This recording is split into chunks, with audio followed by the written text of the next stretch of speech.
భగవంతుడు జన్మ అందరికి ఇస్తాడు.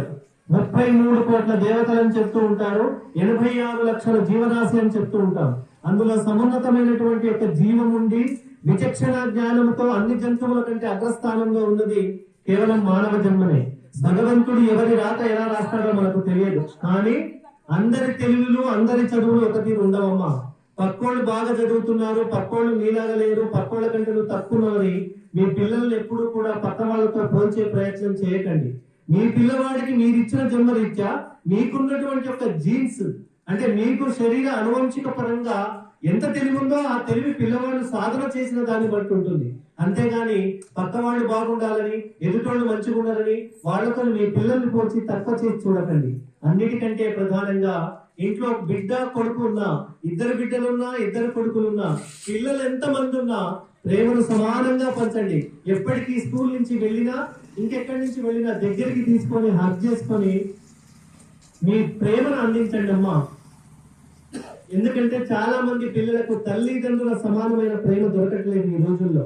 ఎవరి పనులలో వాళ్ళు, ఎవరి బిజీ వాళ్ళది, ఎవరి సెల్ ఫోన్లు వాళ్ళే. అలా అయిపోతున్న ఈ ప్రపంచంలో పిల్లలు ఎక్కడో బాధపడుతున్నారు, మీరు గమనించాలి. టీచర్లుగా మేము అబ్జర్వ్ చేస్తున్నాం కాబట్టి చెప్తున్నాం. బిడ్డలనైనా కొడుకులనైనా సమానంగా చూడండి, ఇంకోళ్ళతో పోల్చి చూడకండి. పిల్లలకు ముఖ్యంగా మీ అనురాగం, ప్రేమను, ఆప్యాయతని మనస్ఫూర్తిగా 100% అందించండి. చాలా మంది పిల్లలకు అది కరువై స్కూల్కి వచ్చి మూడిగా ముభావంగా ఉంటున్నారు. కాబట్టి పిల్లలు ఎప్పుడు నవ్వుతూ ఉండాలి. నవ్వే పిల్లలు రేపటి భావితరాన్ని నిర్మించగలిగే నిర్మాతలు. ఆ పిల్లలని ఇప్పుడే పసిమొక్కలుగా ఉన్నప్పుడే మీ కష్టాలు, మీ తిట్లు, మీ బూతులు వాళ్ళ చెవుల పడేటట్టు, వాళ్ళ మనసులో పడేటట్టు మీరు భార్యాభర్తలు కొట్లాడుకోకండి, తిట్టుకోకండి.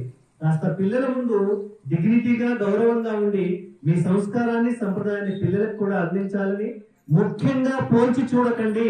పక్కోళ్ళు, ఉన్నోళ్ళు, లేనోళ్ళు అని చూడకండి. ఎవరికి ఎంత మేధస్సు ఉంటే అంత వస్తుంది. సాధనమున పనులు సమకూరు ధరలున. Make practice become perfect. ఎక్కడైనా నో పెయిన్స్ నో గెయిన్స్. ఏ కష్టపడకుండా ఏ విజయం రాదమ్మా. కాబట్టి మీ పిల్లలు వాళ్ళకంటే తక్కువ చదివిందనో ఏదో అని తిట్టకండి, కొట్టకండి, బాధ పెట్టకండి. సమున్నతమైనటువంటి యొక్క స్థానంలో మీ పిల్లల్ని ఉంచాలంటే నిస్వార్థమైనటువంటి ఒక అద్భుతమైన అమ్మా నాన్న ప్రేమని సంపూర్ణంగా అందించాలని కోరుకుంటూ, బాలలు ఎప్పుడు కూడా భావి భారత పౌరులు. వాళ్ళని మన దేశ నిర్మాణంలో మంచి స్థానంలోకి తీసుకెళ్లడానికి ముందుగా మీరు, తర్వాత మేమే కారణం. కాబట్టి వాళ్ళందరినీ ఎదగనిద్దాం, చదవనిద్దాం, మంచి భారతదేశ పౌరులుగా నిలబెడదాం. బాలల దినోత్సవం, బాలల దినోత్సవం, బాలల దినోత్సవం. Thank you. మరొకసారి కృతజ్ఞత తెలుపుతూ, ఈ పాఠశాల లోపల విధుల యొక్క ప్రగతి నివేదికని ఈరోజు ఇవ్వాల్సి ఉంది. అందులో భాగంగానే ప్రజల వద్దకు పాలనటువంటి ఒక కాన్సెప్ట్ తీసుకొని మా ఉపాధ్యాయులందరి సహకారంతో మేము ఇక్కడ పాఠశాల తరఫున గ్రామ పంచాయతీ దగ్గర ఒక సిద్ధ సమావేశాన్ని ఏర్పాటు జరిగింది. ఈ సమావేశంలో భాగంగా విద్యార్థుల యొక్క కౌశల్యాలని, నైపుణ్యాలని ప్రదర్శించడం జరిగింది. మరి కార్యక్రమానికి పిలిచేసినట్టు గ్రామ పెద్దలందరికీ, ముఖ్యంగా భారీ సర్పంచ్ గారికి, భారీ ఎంపీటీసీలకు, అదేవిధంగా పంచాయతీ సెక్రటరీ గారికి, మనందరికీ కూడా ముఖ్యంగా వచ్చేటువంటి తల్లిదండ్రులందరికీ కూడా పేరు పేరుగా కృతజ్ఞతలు తెలుపుతూ, ఇదే విధంగా మన పాఠశాల మనం కాపాడుకుందాం, మన పాఠశాల లోపల మన విద్యార్థులను చదివించుకుందాం, మన గ్రామాన్ని అభివృద్ధి చేసుకుందాం అనేటువంటి ఉద్దేశాన్ని తీసుకొని మేము ఇక్కడ రావడం జరిగింది. దయచేసి మీ పిల్లలందరూ కూడా ప్రభుత్వ పాఠశాలలో తెప్పించండి. ప్రభుత్వం ఇచ్చేటువంటి పూర్తి సహకారాన్ని మీరు అంతా అందించుకోవాలని కోరుకుంటూ, మరి ఈ కార్యక్రమాన్ని వచ్చేటువంటి ఎలక్ట్రానిక్ అండ్ ప్రింట్ మీడియా వారికి మరొకసారి ధన్యవాదాలు తెలుపుతూ ముగిస్తున్నాం. Thank you. సందర్భంగా ప్రతి ఒక్కరికి శుభాకాంక్షలు. జెడ్పీహెచ్ఎస్ అర్జునపట్ల పాఠశాల ఆవరణ లోపల గతంలో చేసేటువంటి కార్యక్రమాలకు భిన్నంగా గ్రామ పంచాయతీ ఆవరణ లోపల తల్లిదండ్రుల ముందర పిల్లల యొక్క నైపుణ్యాన్ని, కౌశల్యాన్ని చూపించాలనేటువంటి ఒక సదుద్దేశంతో ఈ కార్యక్రమాన్ని నిర్వహించడం జరిగింది. ఈ కార్యక్రమం లోపల పిల్లలు చేసినటువంటి రకరకాలైనటువంటి స్కిట్స్, అదేవిధంగా దేశభక్తి గీతాలు, సాంస్కృతిక కార్యక్రమాలన్నింటి కూడా తిలకించడానికి ఎంతో మంది పెద్దలు విచ్చేశారు. ఈ కార్యక్రమాన్ని నిర్వహించడంలో మాకు ఒకటే ఉద్దేశము, ప్రభుత్వ పాఠశాలను బలోపేతం చేయాలి.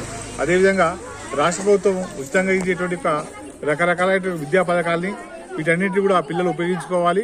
పిల్లల లోపల అన్ని రకాల అంటే సర్వాంగీణ వికాసం అంటారు, అటువంటి వికాసం అనేటువంటిది పిల్లల లోపల రావాలనేటువంటి ఒక ఉద్దేశంతో మా పాఠశాలని బలోపేతం చేసుకోవాలని మా వంతు కృషిగా చేస్తున్నాము. దీనికి సహకరిస్తున్నటువంటి అధికారులందరూ కూడా మరొకసారి నమస్సుమాలు తెలియజేస్తూ, నాకు సహకరించినటువంటి మా ఉపాధ్యాయ బృందానికి, ముఖ్యంగా మా మాజీ సర్పంచ్ మత్స్యరెడ్డి గారికి, ఎంపీటీసీ శ్రీధర్ గారికి, అదేవిధంగా అందరు పెద్దలందరికీ, యువకులందరికీ కూడా మరొకసారి ధన్యవాదాలు చేస్తూ, భారత్ మాతాకి జై జై. సర్వసత్తాక స్వతంత్ర భారతదేశపు మొట్టమొదటి ప్రధానమంత్రి పండిట్ జవహర్లాల్ నెహ్రూ తన జీవనం మొత్తంలో కూడా పిల్లల్ని బాగా ఇష్టపడ్డాడు కాబట్టి తన యొక్క జయంతిని బాలల దినోత్సవంగా జరుపుకోవడం అనేది మన భారతదేశ చరిత్రలో అద్భుతమైనటువంటి ఒక ఘట్టం. నిజానికి దాని వెనకాల చాలా ధర్మ సూక్ష్మం కూడా ఉంది. అంటే రేపటి భావి భారత పౌరులు, భారత నిర్మాణాలు అంతా చేయగలిగే వాళ్ళు తరగతి గదిలో నిర్ణయించబడే కేవలం విద్యార్థులు మాత్రమే. వాళ్ళని గనక చక్కగా రాణింపచేసి చక్కగా తీర్చిదిద్దగలిగితే వాళ్ళు మంచి భారతదేశాన్ని నిర్మించగలుగుతారని ఆయన ఎప్పుడో 70-80 ఏళ్ల క్రితం మాత్రమే ఆలోచించి చేసిన వాడు. అందుకే పెద్దల మాట పెరుగన్నం సద్దిమూట. పెద్దవాళ్ళు చెప్పిన ప్రతి దాని వెనకాల నిగూఢార్థం ఉంటుంది, దూరార్థం కూడా ఉంటుంది. అందుకే అలాంటి బాలల దినోత్సవాన్ని జిల్లా పరిషత్ ఉన్నత పాఠశాల అర్జునపట్ల గ్రామంలో ఆ పాఠశాలలో ప్రతి సంవత్సరం జరుపుతూ ఉన్నాం. కానీ ఈసారి వినూత్నంగా, వైవిధ్యంగా ఉండాలని తల్లిదండ్రుల సమక్షంలో, గ్రామ పెద్దల సమక్షంలో, యువజన సంఘాలందరికీ సమక్షంలో మేము ఒక మెసేజ్ ఇవ్వాలని బాలల దినోత్సవాన్ని జరుపుకున్నాం. బాలల్ని చిన్నచూపు చూడడం కానీ, బాలల మీద జరుగుతున్న దారుణ మారణాన్ని ఖండించడం కానీ, బాలలను పోల్చి చూడడం వల్ల కూడా చిన్న పిల్లల యొక్క పసి మొగ్గలన్నీ కూడా ఒక రకమైన బాధకు కృంగిపోతూ ఉన్నారు. అలాంటి రేపటి భావితరాన్ని, భారతీయ పౌరుల్ని బాధలకు గురి చేయకుండా వాళ్ళకు ఇష్టమున్న రీతిలో, వాళ్ళకి ఇష్టమున్న స్వేచ్ఛా పదంలో విద్యను నేర్పించినప్పుడే మాత్రమే వాళ్ళు ఎదుగుతారనే సంకల్పంతో వాళ్ళు చేస్తున్నటువంటి ఒక వివిధమైనటువంటి ఒక కార్యక్రమాల్ని, వాటితో పాటు ప్రభుత్వ పాఠశాలలపై సమాజానికి ఉన్నటువంటి ఒక చిన్న చూపును తొలగించాలని, ప్రభుత్వ పాఠశాలల్లోనే అద్భుతమైనటువంటి ఒక ప్రగతి, సాంస్కృతికమైనటువంటి ఒక ప్రదర్శన, వీటన్నిటితో పాటు జీవితంలో ఎదగడానికి అవసరమైన విద్యను అందించగలిగేది కేవలం ప్రభుత్వ పాఠశాలలు అనే ఒక సంకల్పాన్ని మా ఊరి బడి ఉండగా మాకెందుకు వేరే బడి అనే ఒక చిన్న కాన్సెప్ట్తోని ఈరోజు కార్యక్రమాన్ని గ్రామంలోని నడిబొడ్డులో, బొడ్రాయి దగ్గర గ్రామ పంచాయతీ ఆవరణలో విద్యార్థులందరి చేత ఒక స్ట్రీట్ ప్లేను లేదా వీధి నాటకాన్ని కూడా ప్రదర్శించి తల్లిదండ్రులకి అందరికీ మెసేజ్ పంపడం జరిగింది. రేపటి సమాజం అంతా కూడా ప్రభుత్వ పాఠశాలల్లో తక్కువేం లేదు అని ఒక చిన్న మెసేజ్ని మేము అందించాలనే చిరు ప్రయత్నం చేశాం.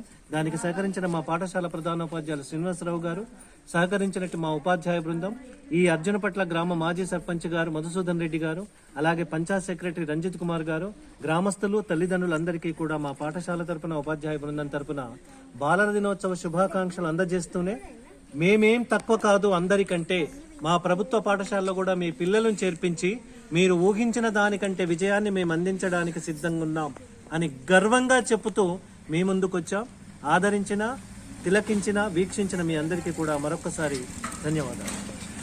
మాతృభూమి ఇక్కడ రామాయణం, మహాభారతం, భగవద్గీత, ఖగోళ శాస్త్ర, విద్యాశాస్త్ర, ధర్మశాస్త్ర, భూతశాస్త్ర, నంది సూత్ర, మీమాంస సూత్ర, నాగశాస్త్ర, యోగశాస్త్ర, యోగ శిష్ట, అర్థశాస్త్ర, అభినవ భారత, దివ్య ప్రబంధ, పంచసూత్ర, వేదాంత, శివసూత్ర, శివపురాణం, విష్ణు పురాణం, శ్రీమది భాగవతం, గరుడ పురాణం, దేవి భాగవతం, దేవి మహత్యం, 64 కళలు. ప్రపంచమంతా కళ్ళు తెరవక ముందు నా తల్లి భారతి, జ్ఞాన భాస్కర కిరణాలు విజ్ఞానాన్ని పెంచిన నా తల్లి భారతి, సంస్కృతికి వందనం.